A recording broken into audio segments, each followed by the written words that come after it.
नैनी की ये PAC colony का 2 मंजिला मकान है। 2 मंजिला मकान के अगले हिस्से के छोटे से हॉल में बैठी करीब दर्जन भर युवतियां, किसी के हाथ में कैंची तो किसी के हाथ में कपड़ा है।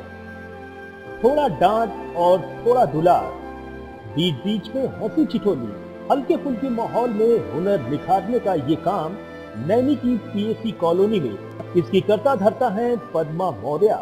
वैसे इस ट्रेनिंग सेंटर की कोई फीस नहीं है, नतीजा आसपास की ही नहीं दूर दराज से भी लड़कियां उनके पास आती हैं। स्वावलंबन का पाठ सीखने के लिए सिलाई, कढ़ाई, fashion designing, mehndi, craft jewellery, software, Markram से लेकर पेंटिंग तक का गुर सीख रही ये लड़कियां। खास बात यह है कि पद्मा ट्रेनिंग के बाद लड़कियों के खुद के रोजगार स्थापित करने में मदद भी करती हैं। जी हाँ, इस समय हम बैठे हुए हैं डॉक्टर पद्मा मौर्य जी के यहाँ और किस तरह से आप देख सकते हैं समूह में जो खास तौर से महिलाएं, लड़कियां बैठी हुई हैं।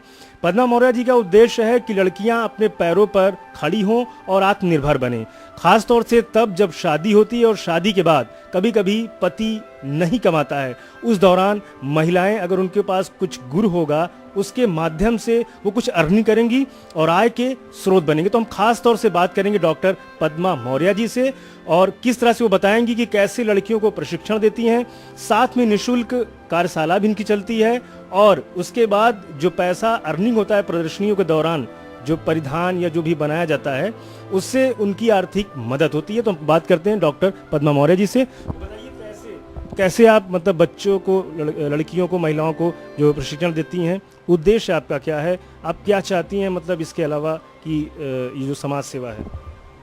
सर, जैसे मैं जिस बैकग्राउंड से आई हूँ उसी बैकग्राउंड से लगभग ये भी आते हैं। घर में बंदिश होती है कि आपको बाद में शादी करनी है, शादी तो सभी को करनी है।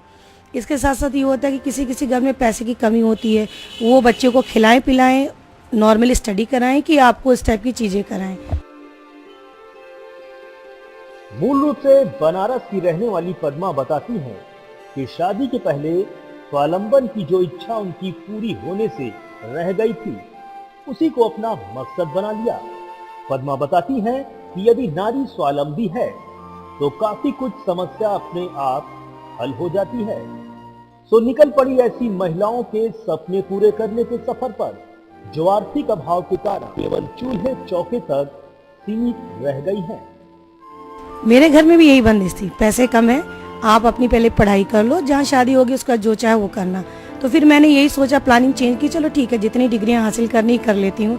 तो शादी से पहले मैंने डिग्रियां हासिल की। क्योंकि मेरे में इंटरेस्ट था कि मुझे IAS PCS नहीं बनना है, मुझे अपना खुद का बिजनेस डेवलप करना है, अपने साथ साथ 4 लोगों को रोज़गार देना है और उनको अपने परिस्थितियों के अकॉर्डिंग बाहर निकलने के लिए ताकत देनी है।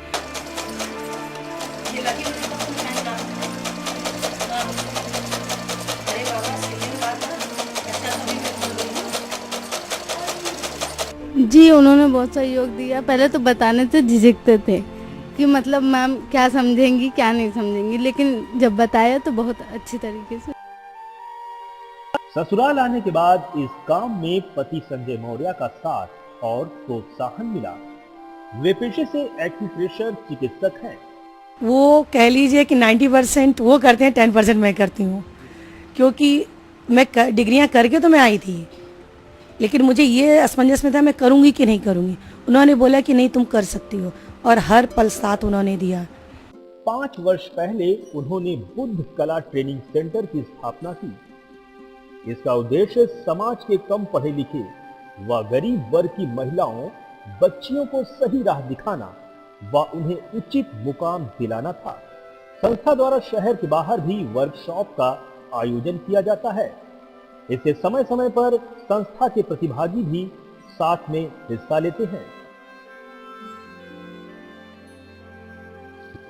वर्कशॉप के आयोजन की जिम्मेदारी भी प्रशिक्षार्थियों को ही दी जाती है, जिससे कि वह मैनेजमेंट के गुण सीखें। हमका जो तरीका है वो बहुत अच्छा होता है। हम लोगों को जो चीज़ नहीं समझ में आती है तो हम लोग थोड़ा सोचते हैं कि अगर पूछेंगे कहीं मैम डांटे ना कि एक बार बता दिए नहीं आया, तो मगर फिर भी हम लोग जब पूछते हैं तो मैम अच्छे से बताती हैं, चाहे हम लोग 10 बार पूछे तो भी वो बताती हैं। ये कपड़ा ये पूरा ऐसे साथ ही पद्मा बताती है कि कुंभ मेले में उनका कैंप लगता है, जिसमें संस्था की लड़कियों द्वारा तैयार किए गए परिधानों, खिलौनों, कैंडल आदि की प्रदर्शनी लगाई जाती है।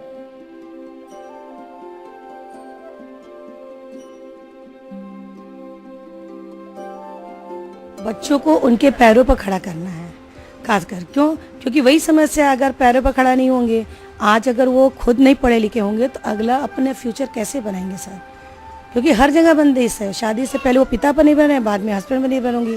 तो ये मैं नहीं चाहती कल को हस्बैंड पर निर्भर है तो थोड़े थोड़े पैसे के लिए मोहताज हो। ये अपने पैरों पर खड़ी रहेंगी, इनकी थिंकिंग अच्छी होगी और इनका खुद का व्यवसाय कर सकती हैं वो।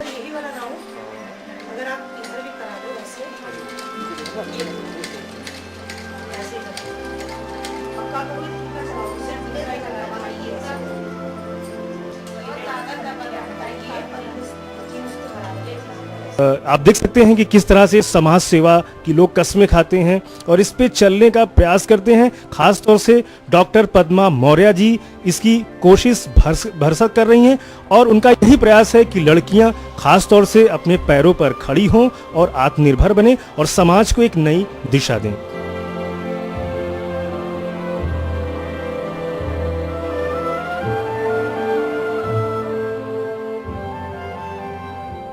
जहां समाज में कुछ लोग कुछ कर गुजरने का मादा रखते हैं और लोग जहां जुड़ रहे हैं इस अच्छी डोर की मुहिम से, वहीं हमें मिल रही है आशा की डोर।